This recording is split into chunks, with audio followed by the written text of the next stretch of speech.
Halo masa K3, selamat datang di podcast Bilik K3, bincang lingkup K3 bersama alumni yang super keren dari berbagai sektor. Pada episode kali ini, kami membawakan tema A Fresh Graduate's Point of View, How is the Construction Sector and OHS in it? Perkenalkan, aku Zara Tunisa dari S1 Reguler K3 2021 akan memandu jalannya podcast hari ini bersama dengan teman aku.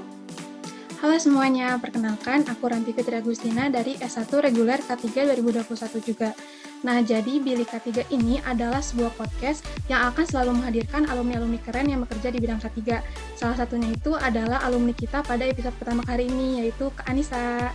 Mungkin kita bisa langsung aja ya kenalan sama Kak Anissa. Selamat malam, Kak. Halo, selamat malam semua. Halo, selamat malam juga teman-teman. Gimana nih Kak kabarnya hari ini? Boleh banget sambil kenalan juga ya Kak? Oke. Halo, sebelumnya makasih banyak ya buat teman-teman OHSC 2022 yang udah ngasih kesempatan besar dan baik banget dan bagus banget tentunya ini buat aku dan mungkin teman-teman K3 ya yang sekarang masih kuliah. Alhamdulillah kabar aku baik sekarang. Sebelumnya juga perkenalkan, aku Anissa Elvariani, biasa dipanggilnya Cumi atau Umi dari K3 2017. Aku baru lulus banget sih, tahun lalu 2021 kayak gitu. Sekarang kerja di sektor konstruksi. Lucu banget ya kan nama panggilannya Cumi. Iya.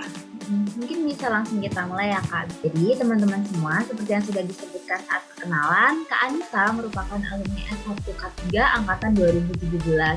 Bener-bener fresh banget nggak sih Ranti? Nah ya bener banget sih, jadi Kak Anissa ini sekarang lagi kerja di sektor konstruksi. Nah mungkin Kak Anissa bisa nih diceritain sama kita semua kenapa Kak Anissa itu lebih memilih sektor konstruksi. Terus kira-kira Kak untuk masuk ke sektor konstruksi itu proses dan tes yang dilaluinya seperti apa ya Kak? Oke, pertama kenapa aku mau kerja di sektor konstruksi ya. Sebenarnya ini tuh berawal dari aku semester 3 atau 4 gitu. Setelah aku mengenalkan pasti kan teman-teman bakal disuguhin banyak mata kuliah, ya kan? Mata kuliah terus kayak nanti tuh kalian juga bakal kegambar, bakal ngikutin gitu. Ternyata K3 tuh bisa di semua sektor, di semua lini lah, intinya kayak gitu. Nah, waktu itu aku tuh senang banget sama dunia-dunia sektor high risk gitu, yang punya risiko tinggi. Itu ada 3 waktu itu, aku kayak ngeliatnya tuh konstruksi, tambang, migas, semua lini tuh sebenarnya punya risiko bahayanya masing-masing. Cuman aku nggak tahu kenapa tertarik aja sama 3 sektor ini. Nah, terus karena waktu itu aku kehambat, ini lucu sih sebenarnya, kayak kehambat restu orang tua. Kayak orang tua tuh pengennya aku kalau kerja nanti katanya di Jabodetabek dulu lah, belum boleh keluar-keluar. Sedangkan kalau misalnya aku ngeliat dari 3 sektor ini yang benar-benar bisa aku reach, ya cuman konstruksi yang banyak ke Jabodetabek kan, karena sekarang lagi banyak banget pembangunan. Sedangkan kalau yang migas sama tambang itu jauh-jauh banget. Pas aku magang, alhamdulillah dilancarnya juga di sektor konstruksi. Sampai aku kerja, dilancarnya dari sektor konstruksi juga. Tapi other than that, aku milih sektor konstruksi juga karena aku tuh pengen ke dunia lapangan dulu sebenarnya sebelum aku masuk office. Karena ketika aku mau membuat kebijakan, aku mau membuat banyak terkait administratif ya, aku harus tahu dulu nih terkait dengan lapangannya itu gimana sih, pengenalan dulu nih material-materialnya kayak gitu. Karena itu kan hal yang tidak didapatkan waktu pas kita kuliah kan, gitu. Jadi baik banget sih ilmu-ilmu di lapangan yang pada akhirnya, oh ternyata jadi orang K3 tuh kita harus punya basic skill ini loh, itu loh. Kayak gitu sih teman-teman pada akhirnya kenapa aku bisa masuk konstruksi. Terus proses sama tesnya itu yang dilalui apa aja Kak untuk masuk sektor konstruksi? Oke, sebenarnya ini proses masuk di semua lini, di semua sektor sebenarnya sama. Tergantung bagaimana cara mereka rekrutmen. Kalau aku kemarin sih ya tetap ya wawancara biasa, terus paling wawancaranya ya terkait ditanyanya hal-hal magang, karena kebetulan tempat magang aku sama sektor yang aku akan pilih nantinya itu kan selaras ya, sama-sama konstruksi.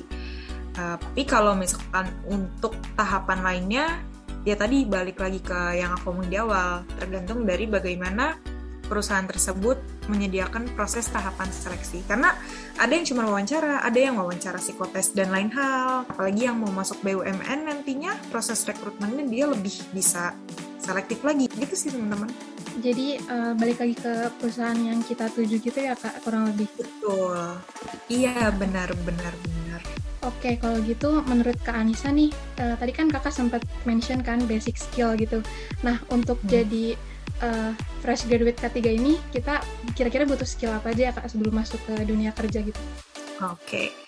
Kalau misalnya untuk masuk dunia kerja, sebenarnya skill-skill kita di luar keilmuan doang. Jadi sebenarnya gini, menurut aku untuk kita buat kerja, skill kemampuan pengetahuan kita dalam K3 itu juga penting, tapi di luar pengetahuan pun juga penting. Skill-skill dasar misalkan kayak, nih teman-teman kan kayak sesederhana OHSC gitu ya, itu kan udah punya skill organisasi. Nah, skill organisasi itu tuh di dalamnya baik banget teman-teman. Kayak skill kalian bernegosiasi, bersosialisasi sama orang, public speaking, itu tuh bener-bener penting banget loh teman-teman di K3. Kalian berani untuk ngomong di depan aja tadi ya, public speaking, itu penting banget. Salah satunya aku di konstruksi kan ada toolbox meeting. Toolbox meeting aku tuh 2 kali, pagi dan overtime atau lemburannya tuh malam lah kasarannya. Itu kita harus bisa sebagai orang K3 tuh buat menyampaikan, mengingatkan lagi-lagi ya kepada teman-teman pekerja di sana untuk mengetahui bahaya dan risikonya. Kita harus berani, sesederhana hal itu aja. Jadi sebenarnya kalau misalnya ditanya keilmuan atau basic apa yang harus kita bisa aplikasikan di tempat kerja, semuanya sih kalau menurut aku. Kalau misalnya untuk konstruksinya ya, spesifik di konstruksi, semua keilmuan dari safety itu apa? Manajemen risiko ya, bikin hiradisi, JSA, atau IBPR dan segala macem, itu kepake. Terus bagian apa lagi? IH, hygiene industry. Nah, kebetulan di proyek aku itu ada pekerjaan confined space, ruang terbatas. Kalau misalkan kita nggak ngerti cara penggunaan alatnya dan segala macemnya, kan sama aja bohong. Makanya itu juga IH tuh penting. Terus kesehatan, promosi kesehatan itu sangat amat penting di dunia konstruksi. Dimanapun sih sebenarnya ya. Jadi semua ilmu tuh benar-benar kepake. Dan ditambah skill-skill lain, soft skill lain kayak tadi bernegosiasi, terus gimana cara kita public speaking ke teman-teman pekerja dan lain hal. Gitu sih teman-teman. Jadi public speaking tuh kita usahain banget gitu ya Kak, apalagi jadi ahli K3 gitu ya Kak. Benar, public speaking, gimana caranya bernegosiasi, berteman dengan orang pun, itu skill loh teman-teman. Aku tuh di proyek cewek sendiri, dari berapa ratus ya, itu kan aku ada main con, ada subcon lain, ada pekerja aku juga, dan itu ratusan, aku perempuan sendiri, dan aku tetap bisa komunikasi dengan mereka karena emang aku punya skill berkomunikasi dengan baik dengan mereka, punya skill bersosialisasi dengan baik dengan mereka. Mungkin kalau misalnya aku boleh ceritain sedikit ya, di sektor konstruksi itu, kenapa pada akhirnya aku bisa bilang seperti itu, karena kita tuh berhubungan langsung dengan pekerja teman-teman. Nanti kan kita ngeliat tuh di lapangan, kita monitor, safety patrol namanya tuh biasanya, atau safety inspection, kayak gitu. Kita ngeliat adakah kondisi unsafe act atau unsafe condition di lapangan, dan tentunya itu banyak banget. Terus pastinya dong kita negur pekerja, negur kalau misalkan memang ada salah, mereka unsafe act atau unsafe condition. Kalau misalkan kita salah tegur, itu risikonya gede banget, apalagi buat kita seorang safety. Itu kenapa makanya aku bilang seorang safety itu harus bisa punya skill sosial yang baik, public speaking yang baik. Jadi jangan sampai pekerja kita udah capek-capek, panas-panasan, kerja berat-berat, ditambah kita ngoceh-ngoceh lagi atau dengan salah negur gitu ya, kan itu makin berapi. Kayak gitu sih sedihnya main di K3 konstruksi. Oke Kak, aku jadi dapat bayangan-bayangan gitu kira-kira di sektor yang kayak gimana. Nah, aku mau nanya lagi nih Kak, menurut Kakak nih culture shock yang Kakak rasain waktu pertama kali masuk kerja tuh apa ya Kak? Terus cara ngendalinnya kayak gimana gitu Kak? Oke, culture shock ya, culture shock. Sebenarnya aku nggak culture shock banget. Cuman yang bisa aku kasih gambaran sedikit buat teman-teman, ini dari aku ya. Ini beda-beda sih sebenarnya, depends ke orangnya masing-masing. Cuman kalau aku pribadi, aku cuma pengen bilang kuliah itu jauh lebih santai daripada dunia kerja. Dunia kerja itu kalian emang harus benar-benar bisa, ya definisi kerja gitu. Beda, kalau kuliah kan masih ada jadwal bolong-bolong ya. Maksudnya jadwalnya kan kayak jam 8, nanti jam 1 siang, kayak gitu. Masih bisa ada santainya lah. Paling mentok-mentok bebannya juga cuma tugas ya, kalau untuk K3 sendiri. Tapi kalau misalnya udah masuk di dunia kerja, itu benar-benar complicated, teman-teman. Itu yang aku rasain ya. Kayak bener-bener, apalagi di dunia konstruksi itu banyak lemburnya. Jadi kalau boleh jujur-jujuran, nggak ada tuh aku balik jam 5 sore, jam 4 sore itu nggak ada. Jadi bener-bener emang harus disiapin dari sekarang. Tapi dunia kerja juga nggak seburuk dan nggak sekejam yang dipikirkan, tidak. Itu balik lagi ke diri kita mau pekerjaan yang seperti apa, batasan kita atau skill positif dan negatif kita seperti apa, yang pada akhirnya pas kita ngambil kerja nanti tuh, oh ini fit in ternyata nih di gue gitu. Oke, jadi sebenarnya itu balik lagi ke orangnya gitu ya, tentang gimana kita punya stylenya di dunia kerja, terus kayak skill-skill kayak public speaking dan gimana kita negur orang tuh ternyata sepenting itu. Nah, mungkin dari pendengar juga nih agak kayak nih Kak, tadi kan dimention ada kayak HI, manajemen resiko, dan pokoknya mata kuliah gitu ya Kak. Kira-kira K3 di konstruksi itu kayak gimana sih Kak? Apa yang bedain K3 pada sektor konstruksi ini sama K3 dengan sektor lain yang mungkin nggak kayak ciri uniknya, atau mungkin ada sesuatu yang menspesialkan K3 pada sektor konstruksi. Terus mungkin tantangan dan hambatan saat menjalankan K3 di konstruksi ini kayak gimana Kak? Oke, aku sebenarnya belum pernah masuk atau terjun ke sektor lainnya. Cuman insya Allah mungkin aku akan mencoba. Tapi makanya aku belum bisa ngebandingin kayak K3 di sektor lain itu spesifiknya seperti apa. Cuman yang aku tahu dari aku hasil yang ngobrol bareng teman lah ya, K3 konstruksi itu tuh padat karya teman-teman. Konstruksi deh, jangan ngomongin K3-nya dulu. Konstruksi itu padat karya. Padat karya itu di situ apa? Banyak orang keluar masuk, maksudnya dari pekerjanya itu sendiri tuh banyak yang keluar masuk. Pekerja keluar, ada yang baru lagi. Nanti pekerja yang ini keluar, ada yang baru lagi. Pertama itu adaptasi, gitu. Kita tuh nggak tahu loh, kita satu orang buat ngehadepin orang yang sebanyak itu bener-bener dahsyat banget. Oh mungkin aku sambil campur-campuran ya, jadi kayak rintangan dan tantangannya juga masuk nih ke sini. Makanya itu dari aku pribadi sih bilangnya, ya gimana cara kita ngontrol sosial ya dari diri kita keluar. Itu yang pertama, sektor konstruksi itu padat karya banget. Kedua, high risk. Sebenarnya high risk ini emang di sektor manapun high risk ya, ada risiko dan bahaya masing-masing. Tapi konstruksi salah satunya sektor yang high risk. Kenapa? Pertama, aku jelasin prosesnya sedikit ya. Kebetulan aku megang sektor konstruksi yang dia basicnya masih sipil. Jadi gini, konstruksi itu tuh bisnis prosesnya tuh dia kan ada perencanaan. Nanti teman-teman bakal belajar sih perencanaan, baru masuk ke konstruksinya, pembuatan gedungnya itu sendiri. Nah, di pembuatan gedungnya ini sendiri tuh bisa dibagi-bagi lagi teman-teman. Ada yang sipil tuh kayak dari pembesian, bekisting tuh kayak yang kayunya lah ya, kayak gitu, dan cor. Terus nanti akhirannya ada finishing juga. Finishing tuh banyak, ada yang repair, ada yang dia masuknya arsitektur. Arsitek tuh masuknya udah masang keramik segala macam. Nah, aku tuh di sipilnya bener-bener dari pembesian, bekisting, sampai pada akhirnya ngecor. Di situ tuh banyak banget complicated lah, kayak dari masang perancah, scaffolding dan lain hal. Itu tuh risikonya banyak banget, Masya Allah, kayak gitu. Jujur, aku untuk megang gedung segitu itu bener-bener dahsyatnya, Masya Allah banget sih teman-teman. Harus berani buat capek, iya. Aku nggak bohong-bohong lah. Di sini aku benar-benar bisa bilang capek. Karena pertama pekerja aku udah ratusan, udah nyentuh lah angka 100 lebih. Terus kedua, mereka kerjanya titiknya di mana-mana. Nggak mungkin dong kayak di satu titik doang satu titik. Ada proses A, proses B, proses C, proses D lagi ngapa-ngapain. Jadi itu hambatannya.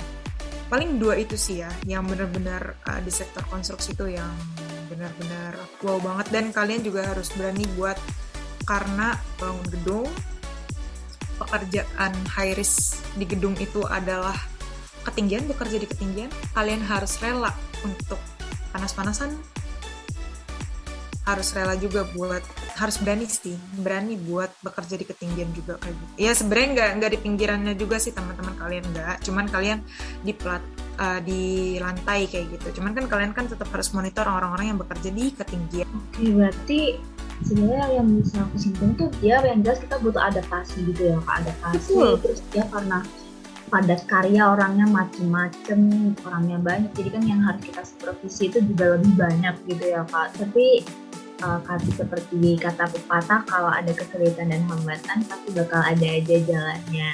Sebenarnya bener sih. Sebenarnya masih banyak banget nih Kak yang bisa kita ulik, cuman karena keterbatasan waktu, sayangnya banget hari ini kita hanya bisa sampai di sini nih Kak. It's okay, gak apa-apa teman-teman, gak apa-apa banget. Aku juga udah senang banget teman-teman udah bisa mau kepo nih terkait dengan K3 konstruksi. Banyak sih sebenarnya alumni K3 UI ya yang kerja di dunia atau sektor konstruksi itu sendiri. Baik banget beneran. Mau dari yang S1 sampai S2, dan mereka juga top banget lah. Jadi paling maksudnya apa yang aku ceritain mungkin bisa juga berbeda di mereka kayak gitu. Tapi ya gambaran konstruksi in general seperti itu teman-teman. Oke Kak, tapi nih satu lagi nih Kak, sebelum kita berpisah, mungkin Kak Anissa boleh memberikan sepatah dua kata gitu Kak untuk pesan untuk mahasiswa K3 biar nantinya siap terjun ke dunia kerja. Oke. Halo teman-teman K3 yang masih kuliah. Aduh, aku sebenarnya kangen banget kuliah nih ngelihat kalian. Pokoknya explore banyak lah organisasi di perlombaan dan segala macam buat kalian bisa nge-upskill kalian di K3 kayak gitu ya. Kalau misalnya kalian emang pengen terjun di K3, kalian tetap semangat belajarnya. Percayalah orang-orang K3 itu tuh orang-orang mulia sebenarnya teman-teman. Kalian pengen memastikan pekerja itu aman dan selamat dari awal masuk sampai mereka keluar lagi kayak gitu. Sampai mereka pada akhirnya balik lagi ke keluarganya masing-masing. Jangan jangan menyerah lah di K3. Jangan K3 ternyata gini ya. Mungkin emang sebenarnya gini sih, kalau aku pas kuliah dulu ya, aku tuh ngerasa belajar di K3 tuh mata kuliahnya tuh kok mencerak. Karena kita kan punya 5 basic keilmuan ya. Pada akhirnya saat kalian menuju semester akhir, kalian akan kegambar sendiri. Aku tahu K3 UI itu kita kan kebanyakan teori ya mainannya. Jangan takut. Kalian punya teman-teman kakak-kakak alumni yang bisa kalian tanya banyak hal. Terus nanti jangan lupa juga buat nge-explore banyak pas kalian magang. Kalau bisa magang dari sekarang sih sebenarnya lebih bagus teman-teman. Ada banyak magang online juga kok. K3 tuh nggak harus semuanya di lapangan teman-teman. K3 tuh sebenarnya basicnya bisa dibagi ke lapangan, bisa dibagi ke office. Karena menurutku teori yang aku ambil di 4 tahun aku kuliah sama aku kerja itu kepake banget pertama, tapi ternyata masih kurang banyak gitu. Terakhir dari aku, semangat buat teman-teman, banyak banget sektor terbuka buat K3, dari A sampai B itu pasti dibutuhin K3. Jadi jangan pernah takut buat nggak dapat kerja segala macem. Bisa atau enggak bisa, insya Allah teman-teman kalau misalkan kalian emang serius di sini kayak gitu. Itu aja sih paling dari aku. Semangat belajarnya ya. Oke, terima kasih banyak Kak Anissa atas sharing-sharingnya dan pesan-pesannya nih buat para mahasiswa K3. Semoga apa yang Kak Anissa paparkan hari ini dapat bermanfaat bagi kita semua dan tentunya bisa memberikan gambaran untuk mahasiswa K3 sebelum terjun ke dalam dunia kerja. Sekian dari kami untuk podcast hari ini. Terima kasih banyak sudah mendengarkan. Tetap utamakan keselamatan dan kesehatan diri Anda karena budaya K3 budaya kita.